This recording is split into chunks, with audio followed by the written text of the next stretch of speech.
নমস্কার বন্ধুরা, কেমন আছেন সবাই? আশা করি সবাই ভালো আছেন। আজকে আপনাদের জন্য নিয়ে এসেছি প্রেমেন্দ্র মিত্রের লেখা মাহুরি কুঠিরে এক রাত। গল্প শুরু করার পূর্বে বলতে চাই, আমাদের গল্পগুলি যদি আপনাদের ভালো লাগে অবশ্যই লাইক, কমেন্ট, শেয়ার করবেন আর চ্যানেলটিকে সাবস্ক্রাইব করতে ভুলবেন না। ট্রেনে যেতে যেতে ব্যাপারটা যতই ভেবেছিলাম ততই আরও অদ্ভুত লাগছিল। বাস্তব ঘটনা অবশ্য অনেক সময় কাল্পনিক গল্পের চেয়ে বিস্ময়কর হয় জানি, তবুও যেন এই ব্যাপারটা বিশ্বাস করতে কিছুতেই প্রবৃত্তি হচ্ছিল না। দুদিন আগেই বিমলের সঙ্গে আমার মেসের ঘরে প্রায় 1টা পর্যন্ত জেগে তুমুল তর্ক করেছি। শেষ পর্যন্ত এ বয়সে তর্কাতর্কির যা পরিণাম হয় তাও আমাদের বচসায় হয়েছে। দুজনেরই জেদ ও রাগ বেড়ে গেছে এবং পরস্পরকে যা তা বলে যুক্তির অভাব পূরণ করেছি। আমি বলেছি, যেমন ছাতুখোর দেশি জঙ্গলের মাঝে থাকিস তেমনি জঙ্গলি বুদ্ধিও হয়েছে। বিমল বলেছে, শহরের মাঝখানে ইলেকট্রিক লাইটের তলায় বসে বারফাট্টাই মারতে পারে সবাই। এক রাত ভেরেন্ডির জঙ্গলের ধারে কুঠিরে কাটিয়ে আসতে পারলে বুঝতাম। হেসে উঠে বলেছিলাম, কাটাবার কি দরকার? তোর ভূত শহর আর ইলেকট্রিক লাইটকেই বা ডরায় কেন? বেছে বেছে তো পুরো বাড়ি আর জঙ্গলে না থেকে সেই তো এখানে এলে পারি। বিমল চটে উঠে জবাব দিয়েছে, তার দায় পড়েছে। তোর কাছে ভূত এসে এ কথা প্রমাণ করার জন্য তার কোনো মাথা ব্যথা নেই। বিমলকে আরও রাগিয়ে দিয়েছি, তা না হোক, তোর তো আছে। তুই নিজে কি কোনোদিন মাহুরি কুঠিরে থেকে দেখেছিস? বিমল বলছে, এখনও রাত কাটায়নি, তবে বাইরে থেকে যা দেখেছি তাতেই যথেষ্ট। আমি এ কথার উত্তরে এমনভাবে বিদ্রূপের স্বরে ওহ বলেছি যে বিমল মর্মাহত হয়ে চুপ করে গেছে। খানিক বাদে গম্ভীর মুখে শুধু বলেছে, সাহস থাকে তো একবার যাস। আমি ব্যঙ্গ করে বলেছি, গেলে অন্তত মাহুরি কুঠিরের বাইরে থাকবো না।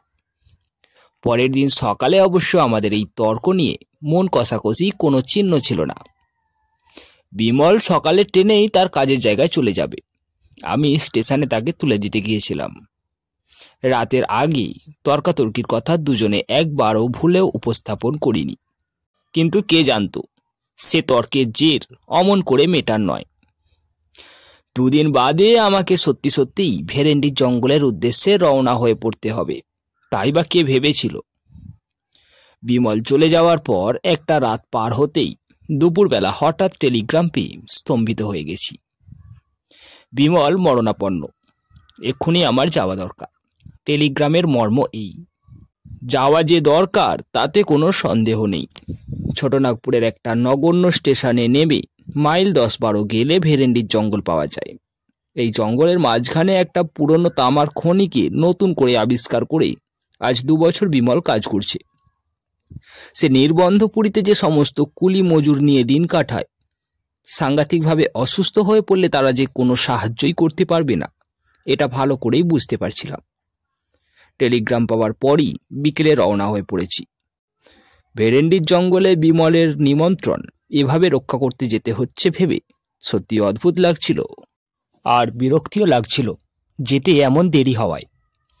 যে স্টেশনে নেবে ভেরেন্ডির জঙ্গলে যেতে হয়, অত্যন্ত নিকৃষ্ট ধরনের প্যাসেঞ্জার ছাড়া আর সব গাড়ির কাছে সে অস্পৃশ্য। তাই বাধ্য হয়ে প্যাসেঞ্জারে চাপলেও তার শামুকের মতো গতি ক্রমশই অসহ্য হয়ে উঠেছিল। এতক্ষণে কি যে বিপদ হচ্ছে সেখানে কে জানে। বিমল অত্যন্ত শান্ত ধাতের ছেলে, সহজে সে কাতর কিছুতেই হয় না। সেই সুদূর জঙ্গলে একা আজ সে 2 বছর যেভাবে বাস করে আসছে তা থেকে তার কাঠামোর পরিচয় পাওয়া যায়। অত্যন্ত বিপদে না পড়লে সে যে আমায় তার করতো না এ বিষয়ে কোনো সন্দেহ নেই, কিন্তু এরকম গদাই লস্কারি চালের গাড়িতে আমি সেখানে পৌঁছাবই বা কখন, তাকে সাহায্যই বা করব কি করে? বিকেলবেলা যে গাড়ি রওনা হয়েছিল সমস্ত রাত গুটিসুটি করে চলে ভোর 5টায় প্রায় টিনের চাল দেওয়া নিতান্ত 8 খুঁটে চেয়ারার একটি স্টেশনে সে গাড়ি আমায় নামিয়ে দিলে। প্ল্যাটফর্ম বলতে কাঁকড় ফেলা খানিকটা জায়গা। স্টেশনের সবকটা পাদানি বেয়ে সেখানে নামতে হয়। স্টেশন নয়, মনে হলো যেন কোনো প্রান্তরে নেমেছি। শীতের রাত্রি ভোর 5টার সময় বেশ অন্ধকার থাকে, তার ওপরে গাঢ় কুয়াশায় স্টেশনের একটি মিটমিটে তেলের বাতি প্রায় অদৃশ্যই হয়ে গেছে। প্ল্যাটফর্মে জনমানব কেউ আছে বলে মনে হলো না। মিনিটখানেক থেমে গাড়িটা স্টেশন ছেড়ে চলে যেতেই তার নির্জনতা আরও যেন ভয়াবহ হয়ে উঠল। ট্রেনের আলো আর আওয়াজে নিজের নিঃসঙ্গতা এতক্ষণ এমন স্পষ্টভাবে বুঝতে পারিনি। কিন্তু স্টেশন থেকে বেরোতে হবে। ভেরেন্ডির জঙ্গলের রাস্তা এখান থেকে 10-12 মাইল দূর। এইটুকু মাত্র জানি। কোন দিকে যেতে হবে সে সম্বন্ধে কোনোই ধারণা নেই।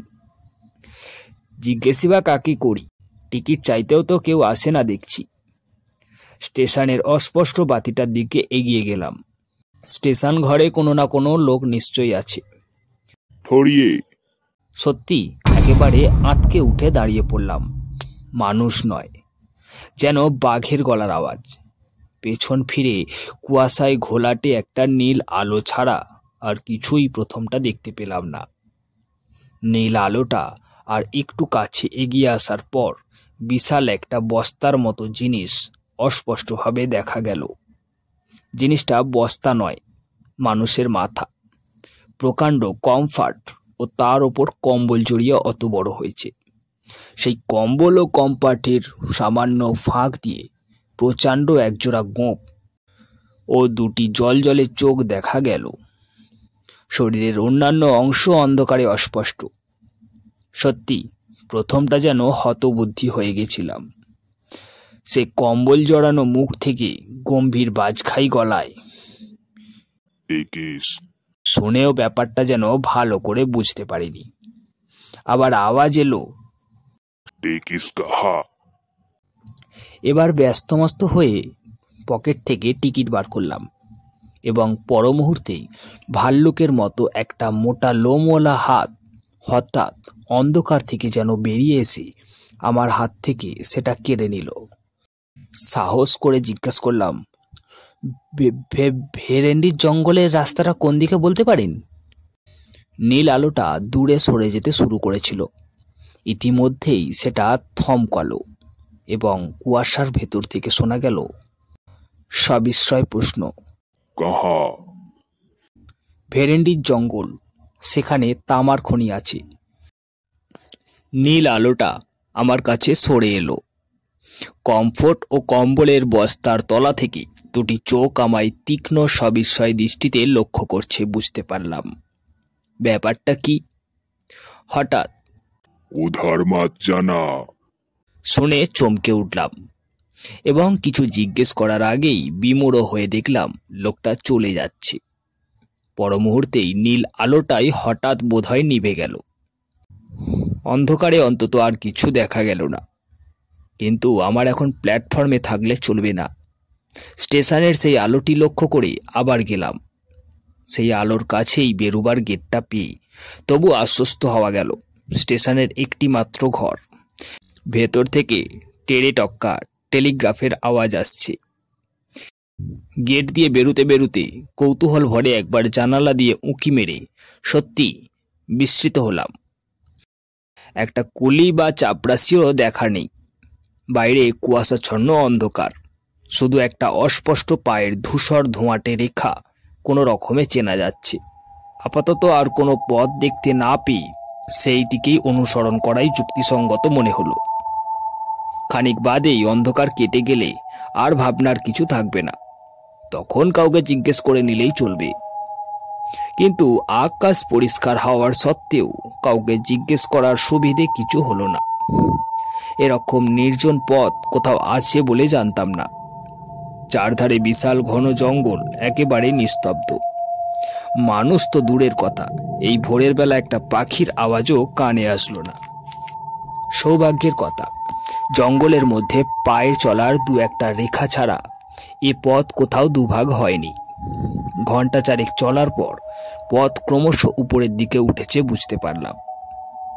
জঙ্গলও সেখানে আরো নিবিড়। একটা চড়াই পার হয়ে দূরে একটা পাথুরে ঢিবির ধারে ছোট একটা বস্তির মতো দেখতে পাওয়া গেল। সে বস্তির পেছনে একটা বিশাল ভাঙা পুরো বাড়ি পাথুরে ঢিবির সঙ্গে পাল্লা দিয়ে জঙ্গলের ওপরে মাথা তুলেছে। কাছে গিয়ে যন্ত্রপাতি ইত্যাদি চিহ্ন পেয়ে বুঝলাম সেইটাই খনি। কিন্তু এখানেও যে মানব নেই। খোলার চালের ঘরগুলো অধিকাংশই সন্ধেবেলা বন্ধ। টালিতে ছাওয়া বাংলা প্যাটার্নের একটি বাড়ি, তার মধ্যে দেখতে পেয়ে সেইটাতেই বিমলের থাকবার জায়গা মনে করি দরজায় গিয়ে কড়া নাড়লাম। কোনো সাড়া শব্দ নেই। দরজায় মৃদু একটা ধাক্কা দিতেই সেটা খুলে গেল। সামনেই বসবার ঘর, কয়েকটা বেতের চেয়ার ও একটা টেবিল পাতা। পেছনে ভেতরের দিকে দরজার পর্দা ঝুলছে। এ ঘরেও কেউ নেই। পর্দাটা সরিয়ে ভেতরে ঢুকতে যাচ্ছি, এমন সময় পদশব্দ শুনে চমকে পেছন ফিরে তাকালাম। চমকে উঠবার কথাই বটে। প্রায় 6 ফুট লম্বা, অত্যন্ত রোগা ও সরু যে লোকটি ঘরে ঢুকেছে, বিজ্ঞাপনের ব্যঙ্গচিত্র ছাড়া অমন চেহারা কোথাও চোখে পড়েনি। আবার জিজ্ঞেস করলাম, বিমলবাবু কোথায় আছেন বলতে পারো? কন বাবু? বিমলবাবু। আমি তার অসুখের টেলিগ্রাম পেয়ে আসছি। কেমন আছেন এখন? ইঞ্জিনিয়ার বাবু কো মাংতা, বলে লোকটা হাতে ও মুখের অপরূপ একটা ভঙ্গি করল। কিছু বুঝতে না পেরে বললাম, ইঞ্জিনিয়ার বাবুই হলো, কিন্তু তিনি কোথায়? লোকটা আমার দিকে অদ্ভুতভাবে তাকিয়ে থেকে যা বলল তার মর্ম বুঝতে আমার মিনিট 2 লাগলো, এবং তারপর স্তম্ভিত হয়ে আমি একটি ঘরের চেয়ারে বসে পড়লাম। তারপর ধীরে ধীরে সমস্ত ব্যাপারটাই শুনলাম। আমি টেলিগ্রাম পেয়ে যখন ট্রেনে রওনা হয়ে পড়েছি, তখন বিমল এ জগৎ থেকেই রওনা হয়ে গেছে। সবচেয়ে আঘাত পেলাম যেভাবে সে মারা গিয়েছে তার বিবরণ শুনে। এক হিসেবে আমি তার মৃত্যুর জন্য দায়ী, কারণ কোনো অসুখে বিমল মারা যায়নি।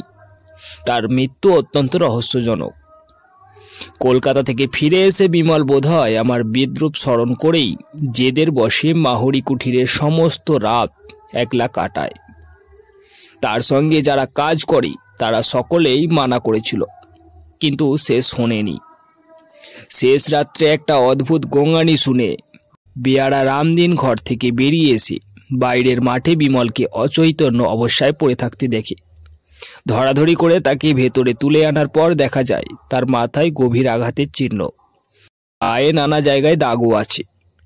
সে নিজেই পড়ে যাক বা কেউ তাকে ফেলে দিয়ে থাকুক, কোনো উঁচু জায়গা থেকে পড়ার দরুন যে তার মাথায় চোট লেগেছে এ বিষয়ে কোনো সন্দেহ ছিল না। অনেক সেবা শুশ্রূষার পর সকালের দিকে ঘণ্টাখানেক তার জ্ঞান হয়েছিল। সেই সময় সে আমায় টেলিগ্রাম করতে বলে, কিন্তু তার উন্নতির বদলে ক্রমশ তার অবস্থা খারাপের দিকে যেতে থাকে। বিকেল 4টের সময় সে মারা যায়। এদেশের লোকের, বিশেষত অশিক্ষিত কুলি বুজুর্গদের কুসংস্কার অত্যন্ত বেশি। তাদের ইঞ্জিনিয়ার বাবুকে ভূতেই যে ফেলে দিয়েছে এ বিষয়ে তাদের কোনো সন্দেহ নেই। সেই জন্যে বিমলের মৃত্যুর পর তার সৎকার করেই তারা সদল বলে খনি বস্তি থেকে চম্পট দেয়। আমি সেই জন্যেই সকালে এসে কাউকে কোথাও দেখতে পাইনি। বেচারা রামদিনও পালিয়েছিল। যাওয়ার সময় তবু বুদ্ধি করে সে স্টেশনে আমার ঠিকানায় একটা তার করে দেয়। আগেই রওনা হবার দরুন আমি সে তার পাইনি। যে স্টেশন মাস্টার সে তার নিজের হাতে পাঠিয়েছিল। তার অদ্ভুত আচরণের ও কথাবার্তার মানে এবার যেন একটু বোঝা গেল। যার কাছে সমস্ত খবর পেলাম, ব্যঙ্গচিত্রের মতো চেহারার অদ্ভুত সেই লোকটি রামদিন। আজ সকালবেলা সে সাহস করে বাবুর জিনিসপত্র তদারক করতে কিংবা চুরির মতলবে যে কারণেই হোক ইঞ্জিনিয়ার বাবুর কুঠিতে এসেছে। সমস্ত ব্যাপার শোনার পর আমার মনের অবস্থা যা হলো তা বর্ণনা করা অসম্ভব। ভূতই হোক আর যাই হোক, এ ব্যাপারে রহস্যভেদ আমাকে করতেই হবে। আমার সংকল্প আমি তখনই ঠিক করে ফেলেছি। ভেরেন্ডির জঙ্গল থেকে নিকটস্থ থানা প্রায় 1 বেলার পথ। দুপুরে রামদিনকে দিয়ে সেখানে খবর পাঠিয়ে আমি রাত্রের জন্য প্রস্তুত হতে লাগলাম। আর কিছুর জন্যে না হোক, অন্তত বিমলের কাছে দেওয়া আমার প্রতিশ্রুতি রাখবার জন্যই মাহরি কুঠিরে 1 রাত আমাকে কাটাতেই হবে। তার জন্যে আয়োজন অবশ্য বেশি কিছু করার দরকার নেই। শুধু জোরালো বৈদ্যুতিক টর্চ ও একটা ছোট লোহার রডই আমি সঙ্গে নেব ঠিক করলাম। সন্ধ্যের আগে রামদিনে ফিরে আসার কথা, কিন্তু রাত প্রায় 7টা হয়ে গেলেও তার কোনো পাত্তা পাওয়া গেল না। মুখে আমায় কথা দিলেও ভূতের ভয়ে সে সরে পড়েছে বুঝতে পারলাম। কিন্তু পুলিশের লোকেরও দেখা নেই কেন? রামদিন কি থানায় তাহলে খবর দেয়নি? জঙ্গলের মাঝে পরিত্যক্ত খনির বস্তিতে আমি সম্পূর্ণ একা। রাত 9টা বাজার পর আর অপেক্ষা করতে পারলাম না। পুলিশের লোক আসুক বা না আসুক, মাহরি কুঠি বেশি দূর নয়। দিনের বেলা বাড়িটিতে ভালো করে লক্ষ্য করে দেখেছি। প্রকাণ্ড দোতলা 2 মহলা কুঠি। কি খেয়ালে যে এত বড় বাড়ি কেউ নির্মাণ করেছিল তা বোঝা কঠিন। বাড়িটি অবশ্য অত্যন্ত ভগ্নদশা। বড় বড় গাছ তার দেওয়াল ভেদ করে বেড়ে উঠেছে। বাইরের দিকের ঘরগুলো জানালা দরজার চিহ্ন নেই। এই শুকনো দেশের ভেতরেও ঘরগুলোতে শ্যাওলা ও আগাছা জন্মেছে। ভাঙা দেউড়ি দিয়ে বাইরের মহল্লা পার হয়ে গেলে ভেতরে যে বিশাল সমস্ত গোলক ধাঁধার মতো অসংখ্য ঘর পাওয়া যায়। দিনের বেলাতেও সেগুলো অন্ধকার। দরজা জানালার অধিকাংশই নেই। যেগুলো আছে সেগুলোর কবজা থেকে খুলে পড়েছে। আসবাবপত্র অনেক। ঘরে এখনো অত্যন্ত জীর্ণ অবস্থায় টিকে রয়েছে। শুধু বোধহয় ভূতের ভয়ে চোরও সেখানে প্রবেশ করেনি বলে। অমূলক ভয় আমার নেই, তবু টর্চ হাতে বাইরে দেউড়ি দিয়ে মাহুরি কুঠিরে প্রবেশ করার সময় অনিচ্ছা সত্ত্বেও গা ছমছম করে উঠেছিল, তা স্বীকার করতে বাধ্য হচ্ছি। এমন গাঢ় জমাট অন্ধকারের সঙ্গে পরিচয় আমার সত্যি কখনো হয়নি। টর্চের আলোতে যেন সবলে তাকে কেটে বেরুতে হচ্ছে। বাইরের মহলের ওপর নিচ সমস্ত ঘরগুলো ঘুরে দেখে ভেতরের মহলে ঢুকলাম। নিচের ঘরগুলোর দুর্দশা অত্যন্ত বেশি। আগাছায় মেঝে প্রায় ছেয়ে গেছে। ইঁটসুটকি পাথর জায়গায় জায়গায় পড়ে আছে স্তূপকার হয়ে। ঘরগুলোতে ঢোকাও বিপজ্জনক। সে সমস্ত ঘর ছেড়ে এবার ভগ্নপ্রায় সিঁড়ি দিয়ে দোতলায় উঠলাম। দোতলার ঘরগুলো এখনো অনেকটা ভালো আছে। একটার পর একটা টর্চের আলোয় ভালো করে পরীক্ষা করে যেতে যেতে কিন্তু অস্বাভাবিক কিছুই দেখতে পাচ্ছিলাম না। বিমলের মৃত্যু রহস্য এ বাড়ির সঙ্গে জড়িত না থাকলে অনায়াসে মনে করা যেত যে নেহাত কুসংস্কারের দরুন এখানকার লোক এই বাড়িটিতে এমন বিভীষিকাময় করে তুলেছে। বাড়িটির একটি বিশেষত্ব অবশ্য আগেই উল্লেখ করেছি। ঘরগুলোতে এমন বিশৃঙ্খলভাবে সাজানো রয়েছে, যেখানে সেখানে ঘুলঘুলি এমনভাবে ছড়ানো যে সবশুদ্ধ একটা বিরাট গোলক ধাঁধা বলে মনে হয়। এক ঘর থেকে আরেক ঘরে যেতে যেতে পথগুলি গুলিয়ে ফেলার সম্ভাবনা এখানে অত্যন্ত বেশি। সম্প্রতি সত্যি গুলিয়ে ফেলেছি বলে মনে হচ্ছিল। খানিক আগে যে ঘর ছেড়ে গেছি সেই ঘরেই আবার ঘুরে ঘুরে এসে সবিস্ময়ে দাঁড়িয়ে পড়েছি। ওপরে ওঠা সিঁড়িটাও যে সঠিক কোন দিকে হবে বুঝতে পারছিলাম না। খানিক চুপ করে দাঁড়িয়ে মাথাটা ঠিক করে নিয়ে আবার এগোতে যাব এমন সময় পায়ে যেন একটা কি ঠেকল। টর্চের আলো সেখানে ফেলে অত্যন্ত বিস্মিত হলাম। জিনিসটা আর কিছুই নয়, একটা চামড়ার ব্যাগ। কিন্তু এই ব্যাগটির সঙ্গে আমি পরিচিত। কলকাতায় বিমলের কাছে আমি এটা দেখেছি এবং তার সুন্দর চামড়ার কাজের প্রশংসা করেছি। ব্যাগটা কুড়িয়ে নিয়ে খুলে ফেলে আরও আশ্চর্য হয়ে গেলাম। ব্যাগের ভেতর এক খোপে সুতো দিয়ে বাঁধা এক তারা করকরে নতুন 10 টাকার নোট।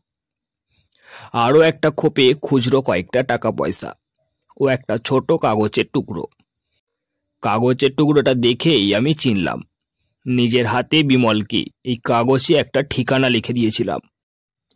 বিমল তার মৃত্যুর আগের রাত্রি এই ঘরে যে ঢুকেছিল এ বিষয়ে কোনো সন্দেহ নেই। কিন্তু এ ব্যাগ তার পকেট থেকে পড়লই বা কী করে? এবং কোনো শত্রুর হাতে যদি তার প্রাণ দিয়ে থাকে তাহলে তারা ব্যাগ ছোঁয়নি বা কেন? টর্চের আলোয় ঘরটা এবার আমি খুব ভালো করে তন্ন তন্ন করে দেখলাম। ঘরটি আকারে বেশ বড়, অন্যান্য ঘরের চেয়ে আসবাবপত্রও একটু বেশি। 2টি ভাঙা তক্তপোষ, একটা ভাঙা টেবিল, দেওয়ালে লাগানো একটা কাঠির উইয়ে খাওয়া বড় আলমারি ছাড়া খুচরো আরও অনেক জিনিস ঘরময় ছড়ানো। কিন্তু বিমলের আর কোনো চিহ্ন সেখানে পেলাম না। এমনকি কাল যে সে এখানে এসেছিল তার কোনো পরিচয়ও নেই। তবু এ ঘরেই রাতটা কাটানোর সংকল্প আমি তখন করে ফেলেছি। একটা বাতি বার করি, ভাঙা একটা তক্তপোষের ওপর রেখে জেলে ফেললাম। টর্চের আলো তো সারা রাত জ্বালা যায় না। বাতিটা জেলে তক্তপোষের ওপর বসতে গিয়ে কিন্তু উঠে পড়তে হলো। পাশের ঘরে হঠাৎ হুড়মুড় করে কি একটা ভারী জিনিস পড়ে যাওয়ার শব্দ। এতক্ষণে পোড়ো বাড়িতে এ ধরনের কোনো শব্দ শুনিনি। টর্চটা তুলে নিয়ে পাশের ঘরে গিয়ে কিন্তু প্রথমে একেবারে বিমূঢ় হয়ে গেলাম। হুড়মুড় করে পড়ে যাওয়ার মতো কোনো জিনিসই এখানে নেই, অথচ স্পষ্ট সে শব্দ শুনেছি। হতভম্ব হয়ে খানিক দাঁড়িয়ে আবার আগের ঘরে ফিরলাম। বাতিটা কেমন করে ইতিমধ্যে নিভে গেছে কে জানে। দেশলাই বার করে আবার সেটা জ্বালা আর হলো না। বাইরের বারান্দায় চটি পায়ে দিয়ে পটপট করে চলার স্পষ্ট শব্দ। ঝড়ের মতো এবার ঘর থেকে বেরিয়ে পড়লাম। টর্চ ফেলার আগেই কিন্তু শব্দটা থেমে গেছে। টর্চ ফেলে অবাক হয়ে দেখলাম সত্যি দুটো মানধাতার আমলের শুকনো চিমটে ছেঁড়া বেহারি চটি সেখানে পড়ে রয়েছে। না, ভয় তখনও আমি পাইনি, বরং দুটো দুষ্টু লোকের কারসাজি যে এর ভেতর আছে সেই সন্দেহই আমার এখন দৃঢ় হয়েছে। সে কারসাজির সমুচিত শাস্তি দিতে হবে। চটি দুটো হাতে তুলে নিয়ে আবার ঘরে ফিরলাম এবং বাতি জেলেই গ্যাঁট হয়ে ভাঙা তক্তপোষের ওপর বসলাম ঘটনার পরিণতি দেখার জন্য। ভুতুড়ে চটি যদি হয় তো আমার চোখের সামনেই চলুক দেখি। মিনিট 10 তো কোনো কিছুই হলো না। ভূতের চটির ক্ষমতার বহর দেখি আমি নিজেই হাসছি। এমন সময় সমস্ত গায়ে কাঁটা দিয়ে উঠল।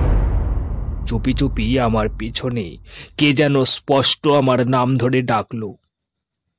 মোমের বাতিতে ঘরের তেমন আলো না হলেও সব পরিষ্কার দেখা যাচ্ছে। পেছনে কেউ কোথাও নেই। তবে এ শব্দ এলো কোথা থেকে?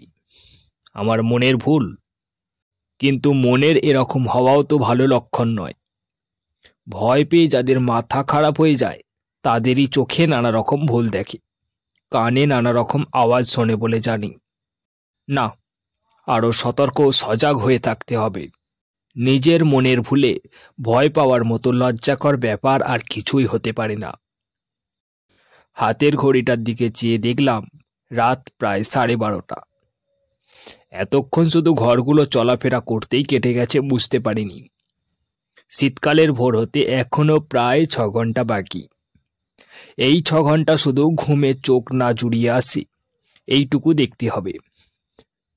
বসে থাকলে ঘুম আসে বলে পায়চারি করার জন্য উঠে দাঁড়ালাম।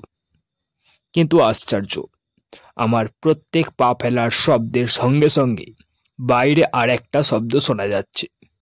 সে যদি কারোর পায়ের শব্দ হয় তাহলে তার চেহারাখানা কীরকম তা কল্পনা করাও কঠিন। বারান্দায় একটা হাতি হাঁটলেও বোধহয় অমন শব্দ হতো না। পায়চারি করতে করতে ইচ্ছে করে একবার থমকে দাঁড়ালাম। বাইরেরও শব্দ থেমে গেল। আবার চলতে শুরু করলাম। সঙ্গে সঙ্গেই সে শব্দ শোনা গেল। আবার বাইরের ব্যাপারটা দেখতেই যেতে হলো। টর্চ নিয়ে সমস্ত পথটা কিন্তু তন্ন তন্ন করে বৃথাই খুঁজে দেখলাম। ফিরে এসে দেখি আবার আলো নিভে গেছে। না, ব্যাপারটা ক্রমশই বিরক্তিকর হয়ে দাঁড়াচ্ছে। দেশলাইটা বার করেছি এমন সময়, আলো ছিল না ভূপেন। মিথ্যে বলে লাভ নেই। সমস্ত সিট দ্বারা বেয়ে একটা বরফ গলানো জলের স্রোত নেবে গিয়ে সমস্ত শরীর অবশ করে দিল। স্পষ্ট বিমলের গলা। খানিকক্ষণ শুকনো গলা দিয়ে কোনো আওয়াজ বেরোল না। তারপর জড়িত স্বরে কোনো রকমে বললাম, কে তুমি? আমি বিমল। দোহাই তোমার আলো জেলো না। কেন? তাহলে আমার এখানে থাকা হবে না। তোমাকে দুটো কথা বলে যেতে চাই, তাও বলতে পারবো না। তুমি ভয় পেয়েছো ভূপেন? ধরা গলায় ঢোক গিলে বললাম, না। তাহলে বসো, টর্চ না জেলে এগিয়ে এসো, তক্তপোষটায় বসো। আমি হাতড়াতে হাতড়াতে তক্তপোষটায় এসে বসলাম। অন্ধকারে আবার শোনা গেল, তুমি আসতে কি যে খুশি হয়েছি বলতে পারি না। কথাটা শুনে নিজে যথেষ্ট খুশি না হলেও বললাম, তাই নাকি? হ্যাঁ, তুমি না এলে এখানে কতকাল বন্দি হয়ে থাকতে হতো কে জানে। কেন? দুটো দরকারি কথা বলে আমি পৃথিবী ছেড়ে যেতে পারছিলাম না। পৃথিবী ছেড়ে কোথায়? খানিকক্ষণ কোনো উত্তর পাওয়া গেল না। আবার জিজ্ঞেস করলাম, কোথায় বললে না? সে কথা জানতে যেও না, তোমাদের জানার অধিকার নেই। ও, কিন্তু তুমি বরাবর এখানে আছো কেন? যতক্ষণ তুমি এসেছো তোমার পাশে পাশে ঘুরে বেরিয়েছি, এখন একটু তোমার পাশে বসবো। তাড়াতাড়ি বললাম, না না না, কি দরকার? কিন্তু ওসব শব্দ টব্দ কি করছিলে? আমি আমি না, ওরা সব করেছে। সভয়ে সবিস্ময়ে জিজ্ঞেস করলাম, ওরা? হ্যাঁ, ওরাও আছে, ওই রকম করতে ভালোবাসে। আমার কিন্তু ভালো লাগে না। থামলে কেন? কি তবে? তবে অনেকদিন পৃথিবীতে থাকতে হলে বিরক্তি আসে, আমার কিন্তু ভালো লাগে না। তবে থামলে কেন? কি তবে? তবে অনেকদিন পৃথিবীতে থাকতে হলে বিরক্তি আসে, তখন ওইসব বদ খেয়াল হয়। ওরা অনেকদিন আছি? যোধমহল ও ময়মনসিংহের সঙ্গে মনসবদার হয়ে এসেছিল, আর দেবদত্ত অশোকের সময়। এতদিন ওরা তো এখানে আছে, কি করবে মায়ার বন্ধন। যোধমহল এখানকার রাজকোষ লুট করে যাওয়ার সময় দামি একটা মতির মালা পেয়ে এক জায়গায় লুকিয়ে রেখেছিল। কাউকে সে লুকানো জায়গা জানাবার আগে তলোয়ারের খোঁচায় মারা যায় বলে বেচারা আজও মুক্তি হলো না। একটু উৎসুকভাবে বললাম, কাউকে জানালেই তো পারে। যাকে তাকে জানালে হবে না, ওর বংশধর আত্মীয় স্বজন, অন্তত দেশের লোক না হলে জানাবার উপায় নেই। অর্থাৎ মারোয়ারি চাই? মারোয়ারিরা আবারই ধার মারায় না। যোধমল সম্পর্কে নিরুৎসাহিত হয়ে বললাম, আর দেবদত্ত? দেবদত্ত, দাঁড়াও জিজ্ঞাসা করে দেখি। খানিকক্ষণ সব নিস্তব্ধ। তারপর শোনা গেল, দেবদত্তের উদ্ধার হওয়া আরো শক্ত। কেন? অশোকের সময় মঞ্জুরীনাথ হ্যান্সফ্রির কি একটা মূর্তি গড়েছিল। সেটা এখনো আবিষ্কার হয়নি বুঝি? কোথায় সেটা? আমি না হয় প্রত্নতত্ত্ব বিভাগ। না, আবিষ্কার হয়েছে বই কি, কিন্তু পণ্ডিতরা তর্কাতর্কি করে তার নাম নিয়ে বাতলে গোল। কেউ বলছে সেটা মূর্তিই নয়, কেউ বলছে কি বলে প্রজ্ঞাপারমিতা। তাতে কি? চুপ, দেবদত্ত একেবারে খেপে উঠবে এক্ষুনি। তাতেই তো সব। নাম ঠিক না হওয়া দেখে ও কিছুতেই যেতে পারছে না। আমি না এলে তুমিও যেতে পারতে না বোধ হয়। আর ওই সব বদ খেয়াল? তাতে হয়তো এক্ষুনি মাঝে মাঝে কি রকম নিষ্পিস করে। কি নিষ্পিস করে? হাত? একটু হাসির শব্দ শোনা গেল। হাত তাকে বলে না, তবে। গলার স্বরে অত্যন্ত অস্বস্তি বোধ করলাম। বললাম, যাগ্গে ভাই, তোমার কি কথা ছিল না, যা বললেই তোমার ছুটি? হ্যাঁ, একেবারে ছুটি। একটু ভয়ে জিজ্ঞেস করলাম, বলা হলেই তুমি চলে যাবে তৎক্ষণাৎ? কিন্তু তুমি চলে গেলে এই যে যোধমহল আর দেবদত্ত? না, তারা তোমার কোনো অনিষ্ট করবে না, আমার বারণ আছে। তবে বলো এবার। এই বলছি। ও আবার কি? ও কিছু না। কিন্তু হেঁচকির মতো শোনালো যেন। পাগল, হেঁচকি কোথায়? কিন্তু ওকেই তো আমরা হেঁচকি বলি। আমরা বলি না। তবে কি ওটা? ও আমাদের ভৌতিক দেহের বুদ্ধি। ভূতকার। বুৎকার? বুৎকার কি? ও কথার মানে তোমরা বুঝবে না, ওটা এই জগতের কথা। ও জগতের কথা আলাদা নাকি? এতক্ষণ তো বেশ বাংলা বলছিলে। অনেক কষ্টে অনুবাদ করে বলতে হচ্ছিল, কিন্তু ভূতকারের অনুবাদ হয় না। না ভাই, এটা হেঁচকি। ভূতকার। আমি তাহলে আলো জ্বালছি। দোহাই তোমার, এখনো আমার কথা বলা হয়নি। তুমি পরে কথা বলো খান, এখন একটু জলের তেষ্টা দেখি। আমাদের জল লাগে না, আলো জ্বাললেই আমায় চলে যেতে হবে। তা না হয় খানিক চলে গিয়ে তোমার বুৎকারটা থামিয়ে এসো। বলে সত্যি সত্যি দেশলাই বার করে মোমবাতিটা জ্বেলে ফেললাম। কিন্তু এ কি, সত্যিই ঘরে যে কেউ নেই। এ কি ব্যাপার? বিমল, তুমি আছো এখানে? বিমলের কোনো উত্তরের বদলে শোনা গেল, কয়েক সেকেন্ড মাত্র বিমূঢ় হয়ে দাঁড়িয়ে থাকবার পর আমার মনে আর কোনো সংশয় রইল না। এগিয়ে গিয়ে কড়া দুটো ধরে সজোরে কাঠের আলমারির পাল্লা দুটো আমি খুলে ফেললাম। এ কি বিমল, তুমি সশরীরে? বিমলের গলা থেকে বেরোলো, ব্যাপারটা এতক্ষণে বোধহয় অনেকখানি বোঝা গেছে। হেঁচকিটুকু উঠে সব না খেচড়ে দিলে বিমলের ফোন দিকে সার্থক বলা চলত। তার টেলিগ্রাম আমি বিশ্বাস করেছিলাম, এবং আগের দিন মাইল 10 দূরে এক মস্ত মেলার জন্য খনির লোকজন ছুটি নেওয়ায় তার অন্যদিকে সুবিধে হয়ে গেল। শুধু রামদিনকে ষড়যন্ত্রের মধ্যে টানতে হয়েছিল।